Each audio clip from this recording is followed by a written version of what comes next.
जुड़वा सास। घनश्याम की शादी की बात एक जगह चल रही थी। घनश्याम को लड़की बहुत पसंद आई, लेकिन बाद में पता चला कि जिस लड़की को घनश्याम ने पसंद किया है उसकी एक जुड़वा बहन भी है। उन दोनों जुड़वा बहनों का अपने पापा के अलावा इस दुनिया में कोई नहीं था और इसीलिए मरते वक्त दोनों जुड़वा बहन के पापा ने घनश्याम से कहा कि वो उन दोनों के साथ शादी कर ले और अपनी सारी जायदाद उन्होंने घनश्याम के नाम कर दी। और इस तरह घनश्याम दो जुड़वा पत्नियों का पति बन गया।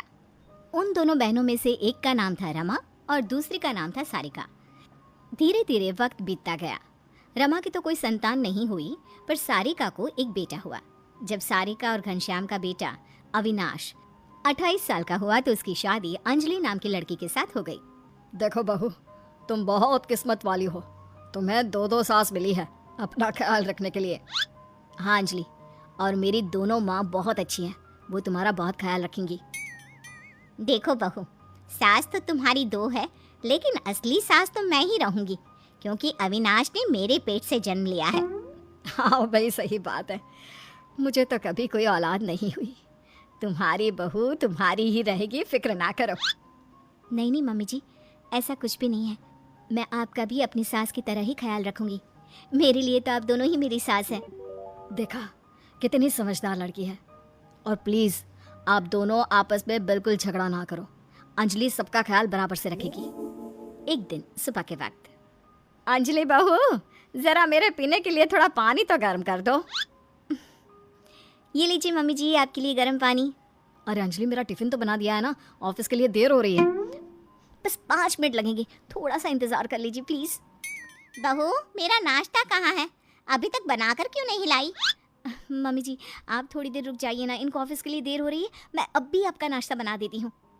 जब रमा ने तुमसे पानी लाने को कहा तो तुम लपक कर ले आई और मेरे नाश्ते के लिए मुझे इंतज़ार करने को कह रही हो। अरे नहीं नहीं मम्मी जी, ऐसी कोई बात नहीं है। उस वक्त मैं फ्री थी तो मैंने रमा मम्मी जी के लिए जल्दी से पानी गर्म कर दिया। अरे सब समझती हूँ। रमा मेरी बहू को अपनी तरफ करने की कोशिश कर रही है, लेकिन मैं ऐसा नहीं होने दूंगी। अगले दिन शाम के वक्त, अंजलि बहू, जरा मेरे पास तो आओ। देखो तुम्हारे लिए कितनी सुंदर साड़ी लाई हूँ। अरे वाह मम्मी जी, ये साड़ी तो बहुत सुंदर और काफी भारी भी है। वही तो।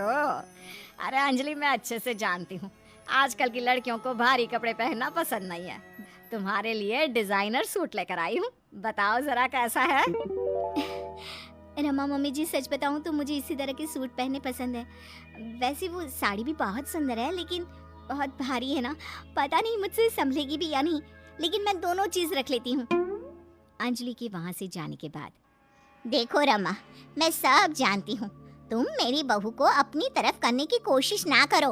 अविनाश मेरा बेटा है और अंजलि मेरी बहू। अरे तुम बेकार में ही परेशान हो रही हो। मैं तो बस अपनी बहू को प्यार करती हूँ, इसलिए उसके लिए गिफ्ट लेकर आई थी। और वो मेरी भी तो बहू है, ये बात दिमाग में हमेशा याद रखना सारिका। लेकिन सारिका को लगता है कि कहीं अंजलि रमा को ज़्यादा इज्जत और प्यार देना शुरू ना कर दे, और रमा को लगता है कि कहीं अंजलि सारिका की बातों में आकर उससे दूर ना हो जाए। इसी कंपटीशन में वो दोनों अंजलि को परेशान करना शुरू कर देती हैं। मम्मी जी, आज अविनाश के ऑफिस में पार्टी है और मुझे वहाँ जाना है, तो मैं जल्दी से तैयार होकर निकलती हूँ। अविनाश बस आते ही होंगे। ठीक है, तुम पार्टी में चली जाओ बहू, लेकिन मेरे रात के खाने के लिए ना खिचड़ी बना कर जाना। ठीक है मम्मी जी। मैं सारिका मम्मी जी को भी पूछ लेती हूँ कि उन्हें क्या खाना है। क्या हुआ बहू, कहीं जा रही हो? मम्मी जी, वो मैं अविनाश के साथ पार्टी में जा रही हूँ। रमा मम्मी जी को खाने में खिचड़ी खानी है, आप भी वही खा लेंगी तो मेरा काम जल्दी हो जाएगा। नहीं नहीं, मेरा तो आज पनीर की सब्जी खाने का मन था, मेरे लिए तुम थोड़ा पनीर ही बना दो। लेकिन मम्मी जी, मुझे देर हो जाएगी। अच्छा, खिचड़ी बनाने में देर नहीं होगी तुम्हें। अब अंजलि अपनी दोनों सास के लिए अलग अलग खाना बनाती है और बुरी तरह से थक जाती है। थोड़ी देर बाद जब अविनाश उसे पार्टी के लिए लेने आता है